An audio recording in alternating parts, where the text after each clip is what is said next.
we're gonna let you. Well, because like most of the internet, I think is fake as anyway. So it's like like then they say like at least the majority of like traffic on the internet is bot and Probably fake traffic. So it's like at some point like, oh, this is the MMO that it's just playing itself, you know, and you can kind of chime in and make a directional change at some point. I don't know, man. It's gonna be wild. Well, Throne and Liberty was gonna do something like that, and everyone threw a fit. But where it like played for you, you know, like killed the wolves in the forest or whatever infinitely. But then people threw a fit and they took it out, and now WoW basically has it in the game, except you're just smashing one button and healing yourself every once in a while. I thought the Throne and Liberty thing was such like I was bummed that they took it out, because just as a thought experiment, especially when it comes to sandbox MMOs, because the reason why people like sandbox solves a lot of the problems that theme park has, right, and theme park solves a lot of the problems that sandbox has, and it's like that's why I like my mind is the perfect MMO is the sand park. It's like let's just blend these two kind of concepts together and create that set of rules and gameplay. But the thing with Throne and Liberty, with what they entered, like when they had that, I was like, this sounds really interesting.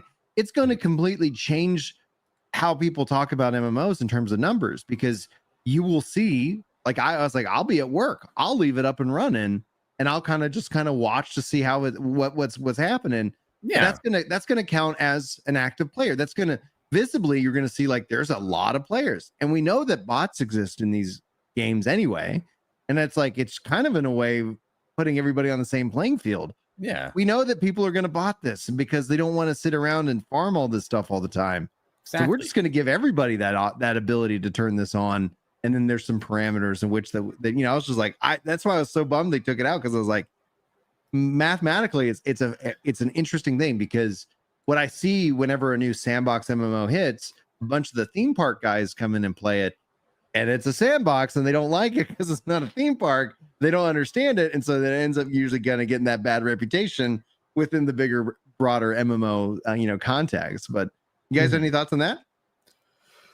Yeah, I mean, I think it's kind of difficult to be a popular MMO, or like at least an up and coming or something. Like, I just wonder what Final Fantasy is going to do going forward. I'm like, kind of going back to what does it need to do?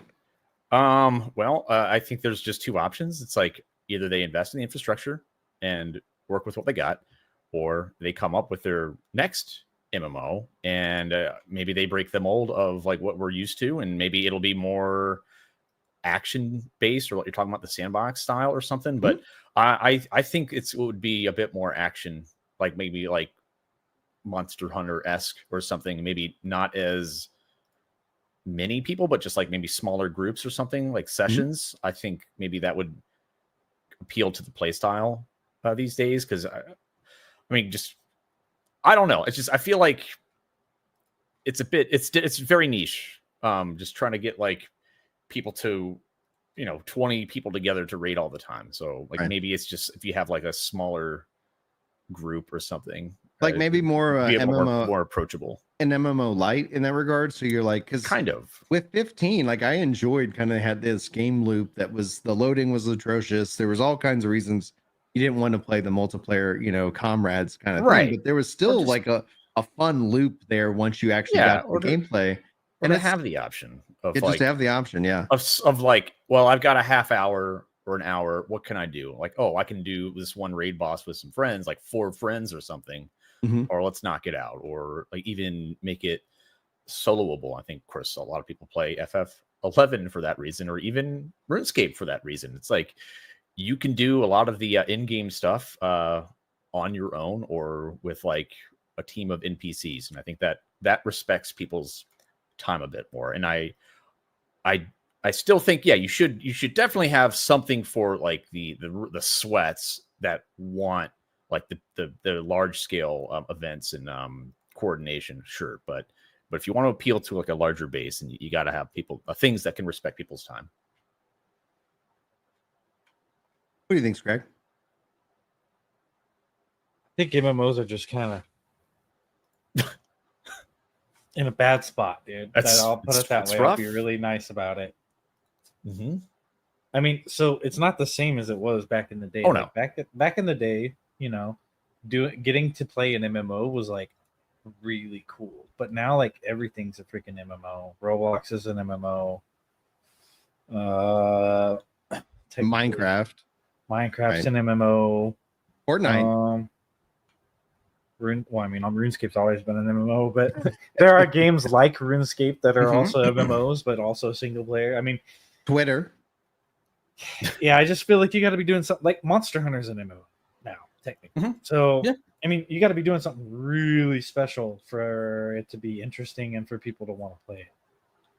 I think what we're seeing is, in a way, like with what's been going on within gaming in general, with extreme costs, extreme risks, trying to appeal to a wider audience, that wider audience not showing up at all, and massive layoffs and then rinse and repeat. Right. With MMOs, that's where it's like New World in my mind's doing good. Like, you know, it's not the biggest MMO, but it's like they're putting out content. They're still like showing up. They had a huge like excitement because there's this excitement for a new MMO, but then it's like then you see the kind of the mass exodus, and if you can survive that death spiral, then generally you find yourself being able to get your footing and continue to build. But the economics behind it just seem like if you were going to sit here, like, and I'm not sitting on money to build an MMO, right? Like, it's like if I was like, oh, but if somebody approached me and they're like, Brian, do you want to invest in our upcoming MMORPG? Be like, no, like I'll put my money in something that that's gonna win, right? As opposed to like that's rough. That's it's like, do you have the backings of an Amazon or a Microsoft that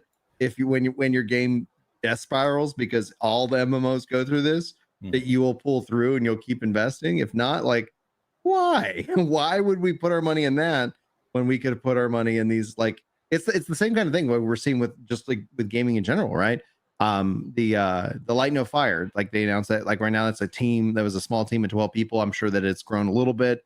Expedition 33, which we're all like really fans of, team of 30 people, that it's like being able to manage the cost. Same thing with movies. Like we've just seen these things balloon up to a point where that it's like, it's too risky. You're not able to sell enough tickets. So we're seeing like kind of in a way constriction. Everything's kind of shrinking back down. And how does the MMO shrink down? Because the thing that it's always been is just how massive it is. It's in the name. I mean, I think what appeals to people is just like where the game feels alive, and many people just want to just AFK and just have a sense of like there's a lot of people around me. Maybe they're not interacting with everyone. I mean, it's